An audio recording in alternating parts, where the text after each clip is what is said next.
This is a translation of his statement to the court as to why Gandhiji had to be assassinated on the day of Nathuram Godse's execution and the circumstances of the day.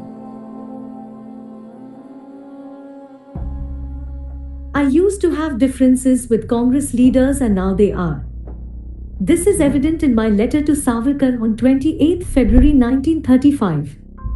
Even today, I have the same views.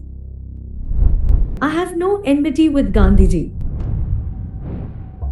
People say that his mind is pure when it comes to the creation of Pakistan. I can say that there is nothing in my mind but patriotism. I think that the terrible conditions created after partition arose only because of Gandhiji.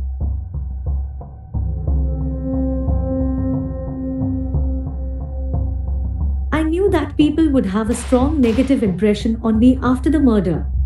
All my respect in the society will be wiped out. I also know that newspapers will portray me as bad. But I didn't expect them to stoop so low that they would substantiate the truth. Newspapers have never written unbiasedly.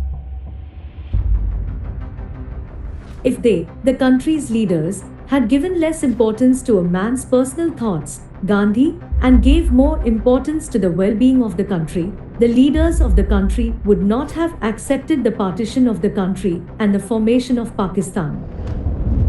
Newspapers also covered up the mistakes of the leaders. As a result, the partition of the country became easier. I didn't let my mind be shaken by such corrupt newspapers. Some argue that independence would not have come if Pakistan had not been formed.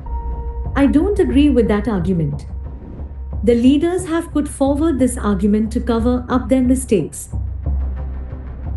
The Gandhians say that they have brought independence with their power. If that is the case, then why couldn't they stop the British proposal for creation of Pakistan with their might?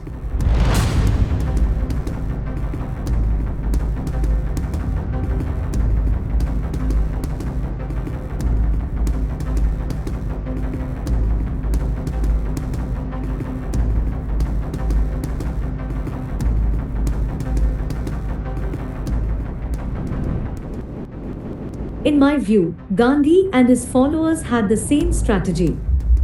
First, they should oppose what they said, then show the people that they have had some discussions, and then act as if they agreed. Similarly, he accepted the contours of Pakistan. 15th August 1947 hypocritically accepted the creation of Pakistan. No one thought of Hindus living in Punjab, Bengal and Sindh region. The country was torn to pieces and a religious Muslim nation was opened up. All those who opposed Pakistan were described as communal forces. Jinnah's words were heard and he recognized a country based on religion. I was very upset with this development. If after the formation of Pakistan, the Congress government of India had taken steps for the safety of the Hindus present there, my mind would have been at peace. The congressman argued that crores of Hindus in Pakistan were watered down and they should not leave Pakistan. Thus the Hindus there were trapped in the hands of the Muslims and faced a miserable situation. My blood boils when I am reminded of these things. There were thousands of Hindu murders every day. 15,000 Sikhs were shot dead with bullets. Thousands of Hindu women were stripped and paraded naked. They were sold in the market like cattle.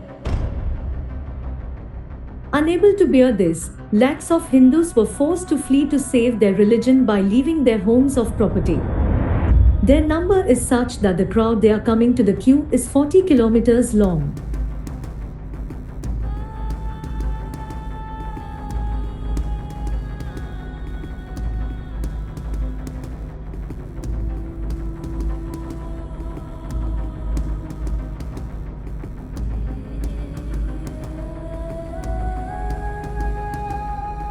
The government of India has not taken any steps to prevent this, nor has it been able to do anything except disperse food through the sky to those who come.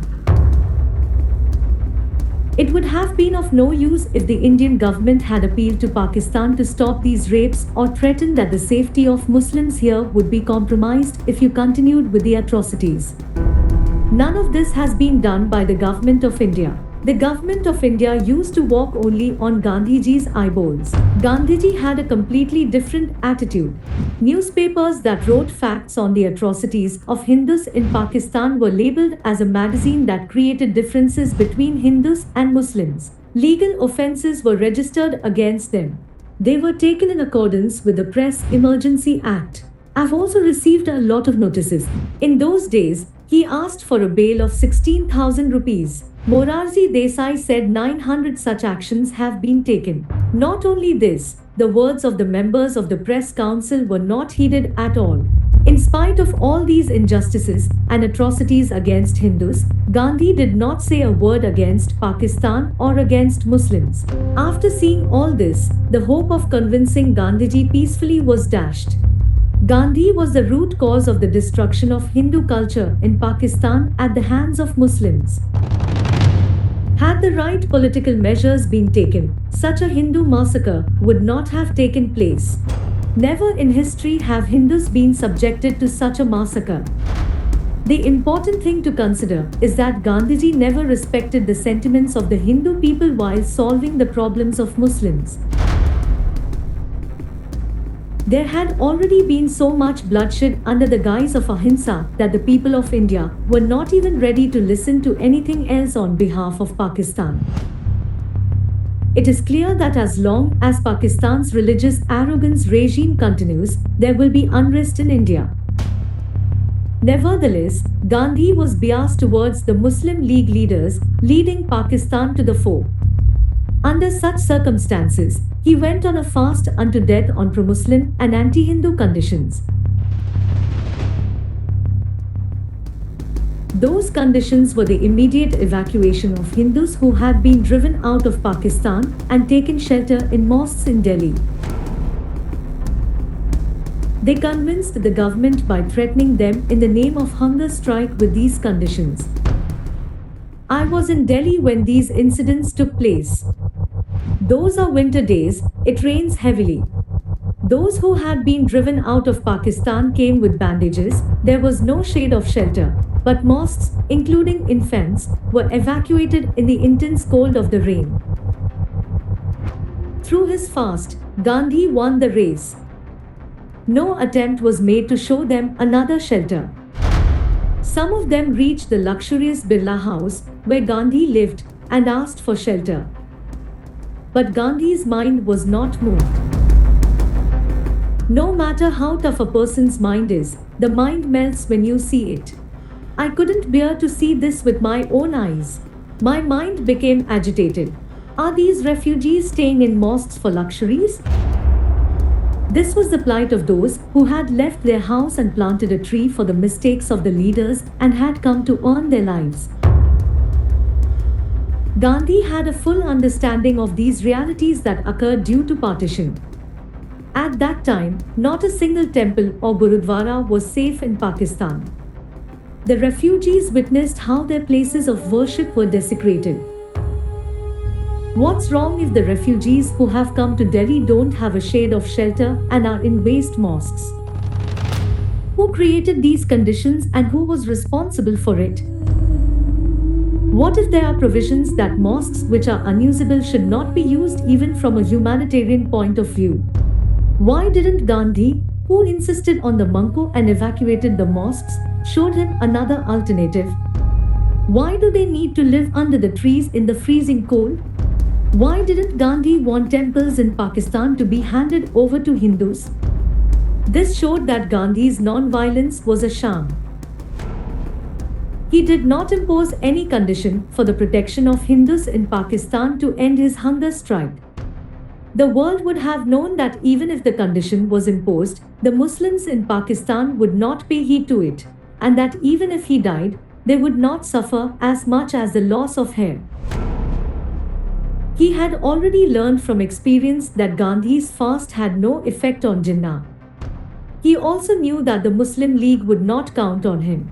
Even though Gandhi's ashes were buried in various rivers in many countries, including India, Pakistan, which had repeatedly fasted for them and bent the necks of the Hindus, refused to accept their request to join them in the Indus.